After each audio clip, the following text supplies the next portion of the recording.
वही आगरा जहाँ पर परम पूज्य बाबा साहब ने रोते हुए बिल्कुल स्पष्ट कहा था कि मुझे मेरे पढ़े लिखे समाज ने धोखा दिया है। लेकिन आज कहीं ना कहीं हम देख रहे हैं कि जो पढ़ा लिखा समाज है, जो बुद्धिजीवी वर्ग है, वो आज बहुत बड़े स्तर पर परम पूज्य बाबा साहब की जो संकल्पना थी, जो सपना था, उसको साकार करने के लिए रात दिन जुटे हुए हैं और लगातार प्रयासरत हैं। तो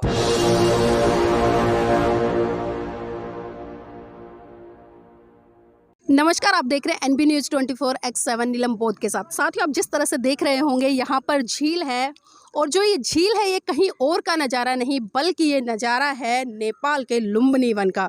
जी हाँ, आप यहाँ का खूबसूरत नज़ारा देख सकते हैं। चारों तरफ जहाँ जहाँ तक आपकी दृष्टि जाएगी, वहाँ वहाँ आपको पंचशील, चाहे मैं बोट की बात करूं या पेड़ों की बात करूं या जो भी यहाँ पर स्टैंडिंग स्टैंड है उनकी बात करूं या किसी भी चीज़ की बात करूं, आपको पंचशील के झंडे हर तरफ दिखाई दे जाएंगे। ये वही पंचशील है जिसको साथियों महाकारुणिक तथागत बुद्ध ने इस विश्व के लोगों को देकर मानव कल्याण के लिए बहुत बड़े स्तर पर काम किया।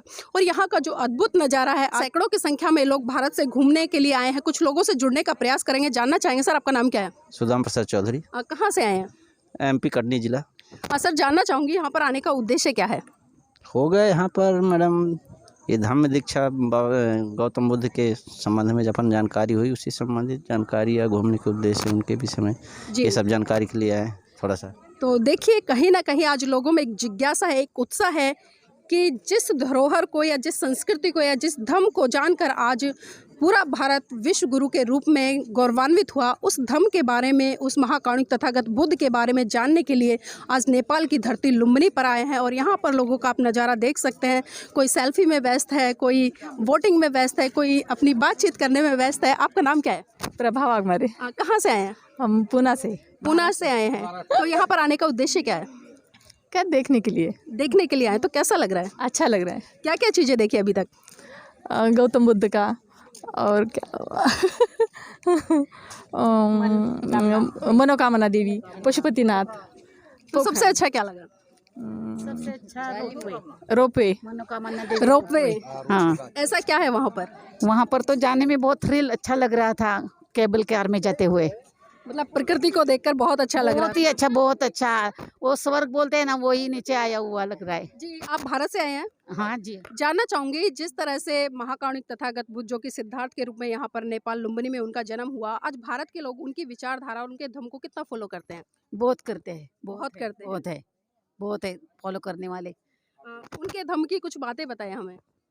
जी, वो ऐसे तो मुझे पता नहीं है ज़्यादा तो नहीं बता सकती। आप बौद्ध हैं या हिंदू हैं? मैं हिंदू हूँ। अच्छा, हिंदू है, घूमने के लिए आए हैं। घूमने के लिए आए। तो देखिए, हिंदू लोग भी कहीं ना कहीं बुद्ध की आइडियोलॉजी से वास्ता रखते हैं। अभी बताने में इतना समर्थ नहीं है। जी, आपका नाम क्या सर? गिरी। कहाँ से आए आप? वो इंडिया से। इंडिया से आए हैं। तो यहाँ पर आप घूमने आए हैं, खासकर क्या चीजें यहाँ की है जो आपको प्रभावित, जिन्होंने आपको प्रभावित किया? गौतम बुद्ध का जन्म स्थान है, इधर देखने के लिए आया है। और नेपाल में काठमांडू में जाके पशुपतिनाथ का मंदिर वो देखा।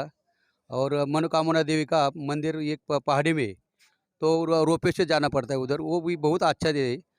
और पोखरा में वो देखने को बहुत सुंदर पहाड़ी वहाड़ी सब अच्छा है उधर। जी, क्योंकि जो बुद्ध है भारत के लोगों के लिए उनका क्या महत्व है?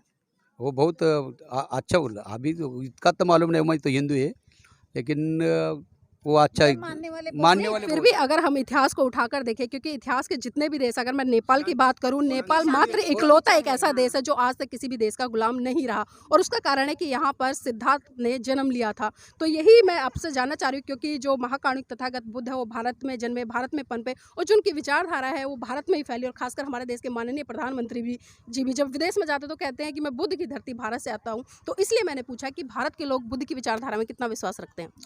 बहुत विश्वास रखते हैं। जी, वो मानने वाले बहुत वो मानने वाले बहुत है।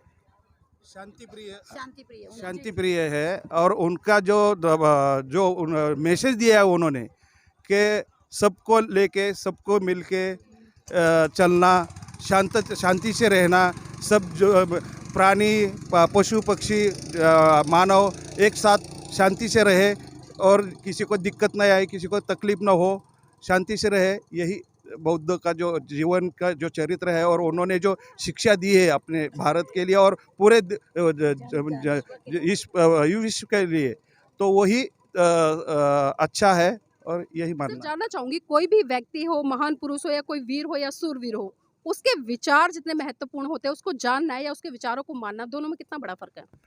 उनको विचारों को जानना और उन्होंने जो फॉलो भी करना चाहिए, जो उन्होंने जो विचार दिए हैं उसी के साथ चलना चाहिए, उसी आधार पर चलना चाहिए।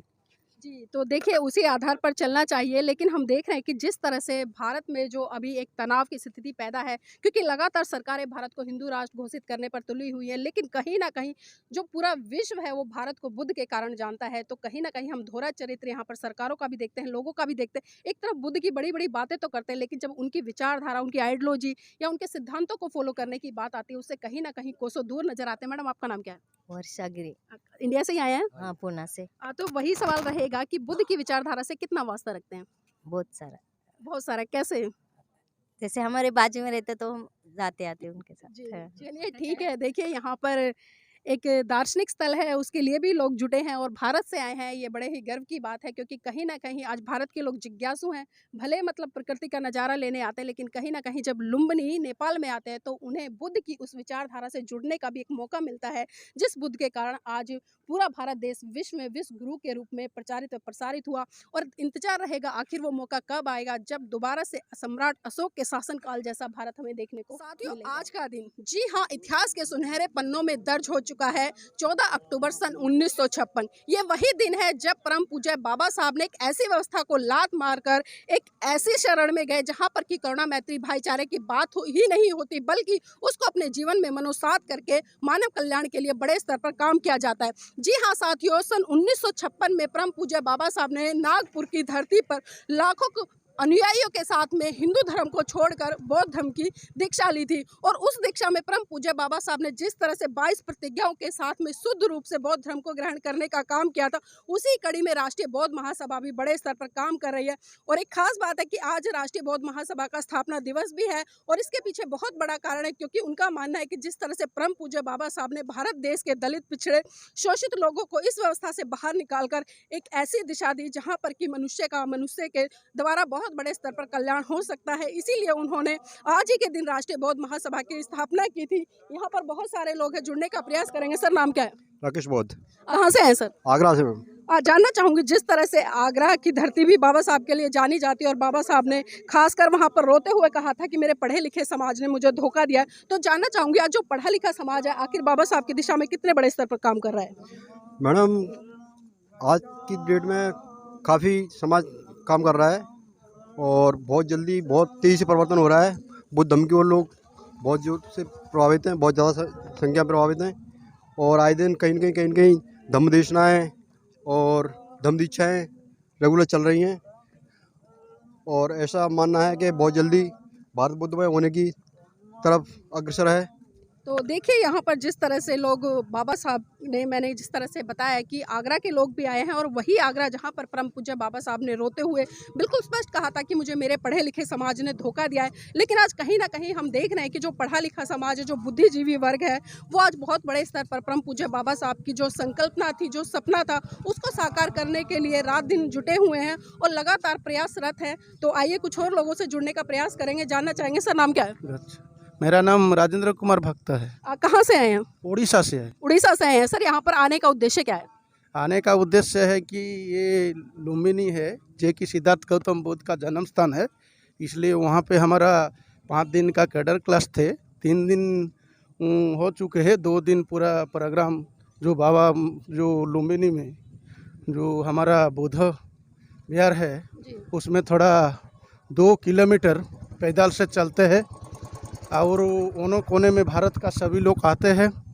तो पर सभी साथ में पूरा आज जो अक्टूबर 14 तारीख है, उस दिन हमारा दीक्षा भूमि बन जाता है जो, इसलिए हम लोग चलते हैं पैदल से, और बढ़िया लगा है, खुश भी लगता है कि बुद्ध का जो जन्मभूमि है लुम्बिनी, इसलिए हमको बहुत।